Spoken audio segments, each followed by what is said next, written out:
What's up, guys? In honor of Draymond Green getting a new one-year deal at $27.7 million, I thought we'd cover this topic. In 2023, Draymond Green said this: "I think and I hope I'll be in the Hall of Fame, but my route won't be the typical route. You won't go and look at my stats and say, this guy's a surefire Hall of Famer. But if you know the game, then I think I have a case." That's honestly a fair take. He clearly thinks he deserves it, but he isn't stating that it's clear cut. So there's two angles I want to look at this. First, and the main focus of this video, on the court, and secondly, briefly off the court with his media quote-unquote contributions.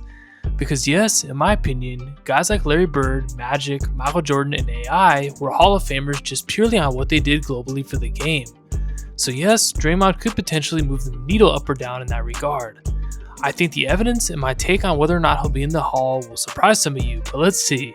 Alright y'all, let's get into it. First, what is the criteria for being in the Hall of Fame? Well, there's the official criteria, which is you must be retired for 3 years, which has been waived several times. And then the interesting thing about the Basketball Hall of Fame is that it is holistic. So that includes international, college, and other places you've played, not just your NBA career. Once you are nominated, an honors committee made up of 24 members of former players, coaches, and media personalities decides your fate. Now to my personal criteria. In my opinion, the Hall of Fame standard in many sports has been dropped a bit. To me, you must be an inspirational level figure, somebody that moved the needle in your specific area of play. You had to demonstrate improvement throughout your career, leadership, and being a key driver of winning on your teams. I don't put as much on individual accomplishments as much as film study and eye test, that you were a consistent driver of winning. And then there are the rare cases like Wilt or in baseball Barry Bonds, where you may not have done those things all the time, but you were so outstandingly excellent that we still have to include you. Now, as far as more of a personal clause that a lot of people include, should you be in the Hall of Fame if you were a disaster off the field? Well, outside of being a committed murderer or a sex crimes person, I think that's something that we should stay away from because it's a slippery slope to get into cancel culture and to try to weigh into people's personal lives.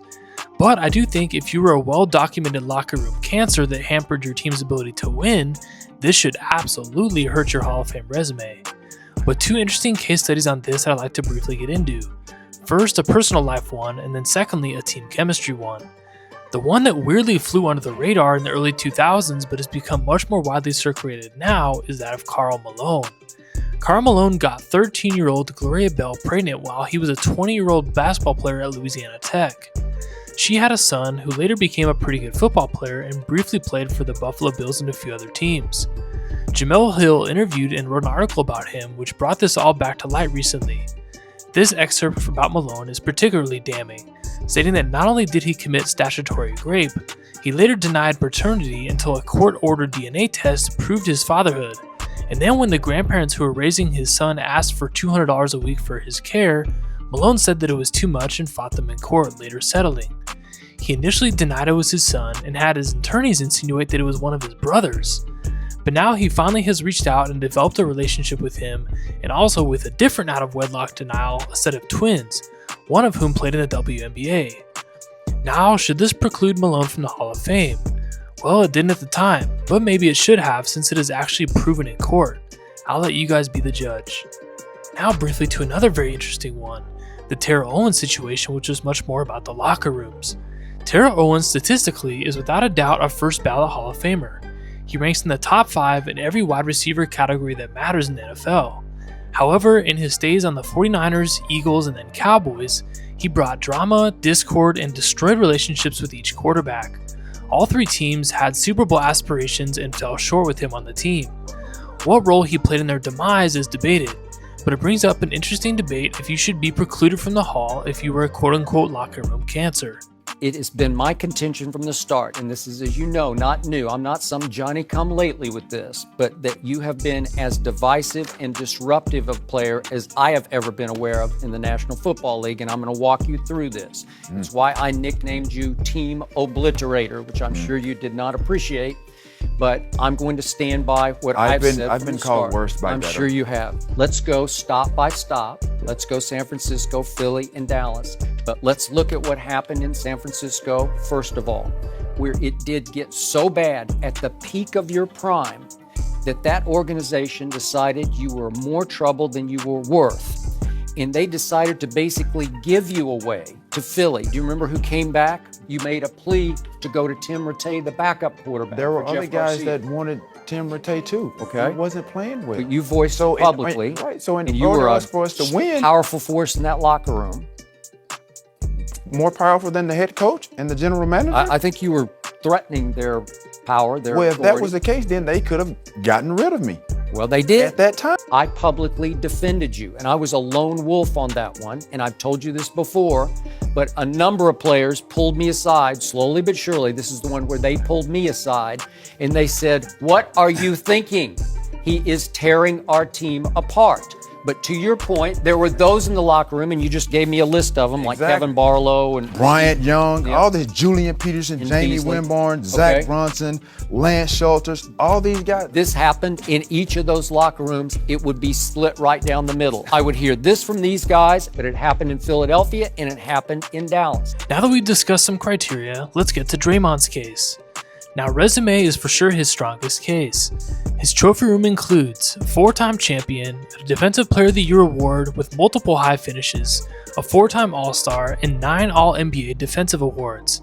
I'd say that's borderline first ballot, but definitely Hall of Fame worthy on the surface. Now let's get into the real answer, the film. Now, Draymond Green at Michigan State in college was a do-everything player. He'll get you a big rebounder steal, he'll knock down an occasional 3, and he'll score you 15 a game just on IQ and hustle. Those are the exact players 15 years ago that you'd want if you have a team of superstars. They can just be perfect role players. So as a young Steph and Clay were developing, Draymond came in at the perfect time. He barely played his first 2 years, but by year 3, he and Harrison Barnes started splitting time at the 3 and 4, with David Lee in the mix as well. His insertion immediately helped boost the Warriors from an up-and-coming team that couldn't break through past the Spurs and Thunder to being a championship contender. He quickly learned that figuring out how to deftly set illegal screens and not get caught could make him a lot of money in the NBA. He became the best in the league at this, and he helped Steph and Clay soar to new heights. But his contributions didn't stop there. He was a great passer, and his switchability and IQ on defense was off the charts, although he did struggle with turnovers and even does till this day. If what you're hearing is that his initial career trajectory is one of the best role players of all time, you are correct. Everything was looking great, and in 2015, he won his first NBA championship as the Warriors defeated LeBron in his return to Cleveland. Now remember this championship. While impressive on paper, it was still only a 4-2 win for the Warriors against a Kevin Love-less Cavs, and Kyrie only played one game. LeBron, in my opinion, was at his offensive peak from 2015 to 2017, but Steph got severely bothered in that series by Matthew Dellavedova, so much so that Andre Iguodala actually won Finals MVP, which is still hotly debated till this day. Fast forward to the next year, the 73-9 Warriors were firing on all cylinders going into the playoffs, and Draymond pulls his first of many Draymonds in his career. For all his faults, LeBron's greatest mental strength as a player has always been never engaging with these on-court antics, like players such as Draymond, Dylan Brooks, and Lance Stevenson. But in the 2016 Finals Game 4, they both temporarily lost it. LeBron sneakily steps over Draymond in order to rile him up, which for most of us would lead to a confrontation. And Draymond falls for the bait and goes for the low blow, and he ends up calling LeBron the B word. This incident resulted in devastating news for the Warriors. Their best defender is suspended for Game 5. At this point, the Warriors were up 3-1, but this time LeBron had world-class help. A healthy and motivated Kyrie Irving and Kevin Love. The Cavs got momentum back in Game 5, then went on to win Game 6. Both teams played an extremely ugly fourth quarter in Game 7, with the scoreline being 18-13 in favor of the Cavs. But Steph went 6 for 19 in this game, including 4 for 14 from 3, to go along with 1 for 6 in the fourth quarter with multiple ugly turnovers. But there was one exception for the Warriors, the returning Draymond Green, who himself might have been on his way to Finals MVP with a 32, 15, and 9 stat line on 11 15 from the field and 6 for 8 from 3. And this is a game where his team scored only 89 points. But Kyrie Irving ended up hitting the biggest shot of the series over Steph, and that was it. This is the theme throughout Draymond's career that you'll see. Excellent contributions, followed by shooting himself in the foot. Now, another thing you could say is a skill for Draymond is his recruitment. He famously called Kevin Durant crying from the airport parking lot after Game 7, begging him to come to Golden State. which is crazy due to the fact that after Kevin Durant carried him to 2 more finals wins, he was actually the main reason Kevin left, after telling him in a timeout Kevin's final year that quote unquote, "We won before you were here, we don't need you." Now to the last championship, which I believe helped his resume quite a bit, defeating the Celtics in 2022. He, along with Andrew Wiggins, put on a defensive masterclass against Jason Tatum and the Celtics. They made Tatum look lost, with him putting up an NBA playoff and NBA Finals record amount of turnovers, and they completely exposed Jaylen Brown's lack of a left-hand handle. Before Steph had a big game to close out the series, I believe Andrew Wiggins could have easily been the Finals MVP, but I digress. So now Draymond has 4 championships. He has a Defensive Player of the Year award, which by advanced stats he didn't quite deserve over Rudy Gobert, but on film it was very close. And then his 9 all-defensive selections, which I believe were all deserved. And then he has 4 all-star selections, which were probably just because of a massive influx of Warriors fans, which he really only deserved in 2015 in my opinion. That year he averaged 14, 9, and 7 and was great defensively. His final career stat line, if you're wondering, is 8, 6, and 5, which, as Charles Barkley famous has called him, Mr. Triple Single. So now to the eye test in film. Is he a Hall of Famer on film? Well, it's a bit nuanced, but by the end, I think we'll have a little bit more clarity. Early on in his career, as we discussed, he was on a Hall of Fame role player trajectory. Good enough to contribute offensively when the league was still playing a balanced style of offense, and of course he was excellent defensively. But here we go to the criteria we discussed earlier. His greatest offensive skill was setting illegal screens and not getting caught. I think illegal screens are terrible for the game, leading to injuries, penalizing players that are actually hustling on defense, and making us watch 50 open threes a game. But still, he's manipulating the rules to win effectively, the same as Shea and James Harden have done with foul baiting, so we can't fault him for that. But the issue with Draymond is that the NBA changed in large part due to his own team. The pure open driving lanes created by Steph's spacing shifted a new era in the NBA. The only way that defenses could stop it in the playoffs was by leaving the one player on the court who couldn't shoot well wide open and stunting defenses towards the other good shooters. Draymond was playing on the greatest shooting team ever assembled early in his career and was getting the most wide open shots probably in the history of the NBA. All he had to do was develop an above average 3-point shot and the Warriors would be a perennial dynasty with or without Kevin Durant. And at first, he was starting to do it. Like I said, he went 6 for 8 from 3 in that Game 7, and he averaged 38% from 3 in 2015. But what happened? Well, he got paid, and his 3-point percentage never recovered, dropping to 30% the next year and fluctuating wildly for the rest of his career, regularly being under 30% to the point where now he just doesn't really even take them, despite a slight increase in the last few years. He often just waits for Steph to come for a handoff. This to me is the first major indictment on his Hall of Fame resume, having only one skill that you could turn into a strength that would hugely help your team, and he just didn't develop it in the offseason. And this is over a point of a 14-year career. Lots of great players over the years have had to reinvent themselves as 3-and-D guys as they got older to stay in the league, such as Vince Carter, Bruce Bowen, Richard Jefferson, Michael Finley, and Jason Kidd. So for Draymond to not be able to do it is really just inexcusable. The second big factor, on-court antics. The Warriors have for sure massively benefited from his intensity and hustle. He has always provided the edge that Klay and Steph sorely needed, but he has often taken it too far and sabotaged the Warriors, including the aforementioned 2016 finals, convincing KD to leave, and just downright ridiculous temper losses towards Steve Kerr, random role players that he kicked in the balls, and Nurkic in a headlock, and famously sucker punching Jordan Poole and essentially ending Poole's career. His antics have negatively outweighed his intensity in my opinion, with Kevin Garnett being the best example of a superstar that was absolutely nuts with his on-court intensity, but he knew how to not sabotage the team. Now finally to his media personality.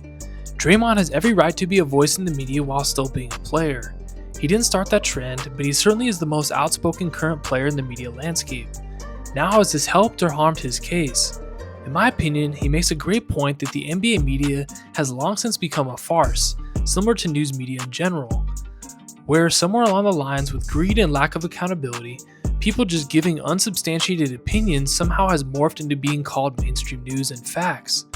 But while I completely agree with him on that, he's essentially doing the same thing himself. Basically saying, y'all aren't really reporting fairly, so let me just also give my own biased take. There has to be two separate distinct camps in the media. People like me and him who are biased, who are also doing some research and watching film and giving our opinions, and then there's people like Charles Barkley who try really hard to be objective. Draymond portraying himself as quote-unquote new media is simply not true. He used his platform to subliminally recruit players such as LeBron and to improve narratives about himself. That's not media, that's just podcasting. So in the end, my personal conclusion is that Draymond Green is not a Hall of Famer. I think he's borderline, but the lack of improvement over the years is where I keep him out, and I feel he's really let Steph down in this regard. But based on his defensive excellence, I certainly think you can make a case. Dennis Rodman and Ben Wallace both made the Hall and deservedly so, but they are in the greatest defenders of all time discussion. So yeah, I think they make it, but with Ben Wallace, it's probably a little bit borderline. But while Draymond thinks that he's in that discussion, I don't think he is. Thank you guys for watching. Y'all are amazing, man. I appreciate the hype on the last video from Che. Thank you to Darth Mar Arturo and Kenny Das Lutke for starting the member signups. I have a goal to make it to 20 members by the end of September, so let's see if we can do it. The link to sign up for that is in the description. If you guys get in there, it'd be awesome to discuss sports and life with you guys. Much love to everybody. Peace.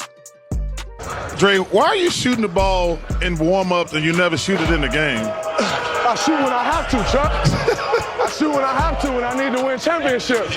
The Golden State Warriors are very happy to have their all-star forward Draymond Green back at work. Draymond was suspended from Game 5 for exceeding the number of flagrant fouls you are permitted to commit in the playoffs. Over the last two series, Draymond has been very active getting into the groin of his opponents. That's Steven Adams. He got Steven Adams not once but two different times.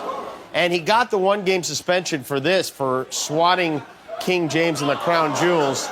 So he had to sit for Game 5, but he did have a productive day off. First of all, he returned some Amazon stuff that needed to be returned. The mailman came to pick that up. Later, he went to get his car washed. He had a quick workout at the gym.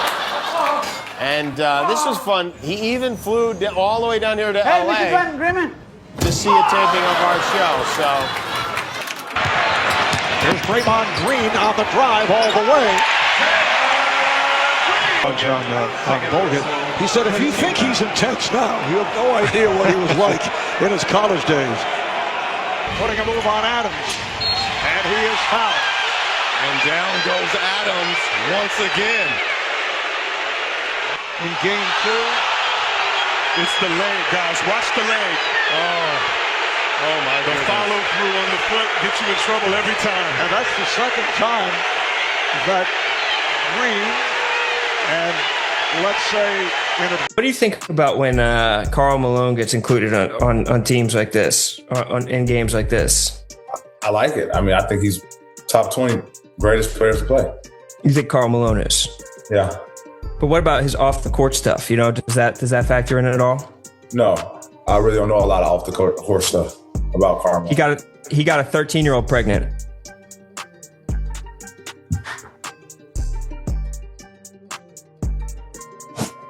I'm going to go Oscar Robertson and Julius Erving.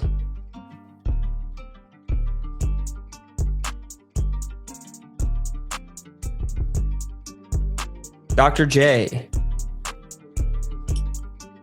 Timeout? You need a timeout? A 30-second? No, fool. Full? I need a full timeout. You wait a second. I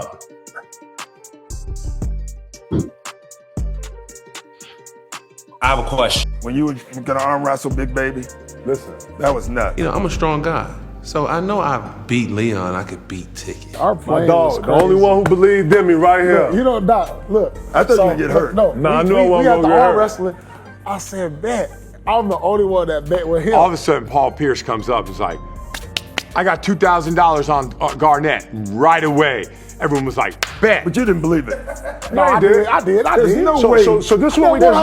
So this what you don't know. Hear me out. So this what you don't know. Kevin Garnett is not stronger than Big Baby. I'm not saying that. But we would go to the weight room in the morning. You know, in the morning used to be the jungle. I'll be with him. I'm the only one. We watched Big Baby and Leon Poe do 130s, 125s. I take my little 115s and I'm like, okay, man, them guys real strong. I got tickets. I'm grown man strip too. And that's what ruined me. I'm going with Baby. And I heard T.I. I'm with baby, I'm with baby, oh, I'm with baby. I kind of looked at everybody like, damn, this how y'all feel? When I saw how everybody jumped over there, I was like, oh, word, that's what you said? Crazy. You know the funniest thing? I was in the front, and Rondo came and got me. Y'all never knew that. No. Rondo said, Coach, you better get back there. I said, for what? Kevin and Big Baby about to have an arm wrestle. Kevin gonna get hurt, Coach.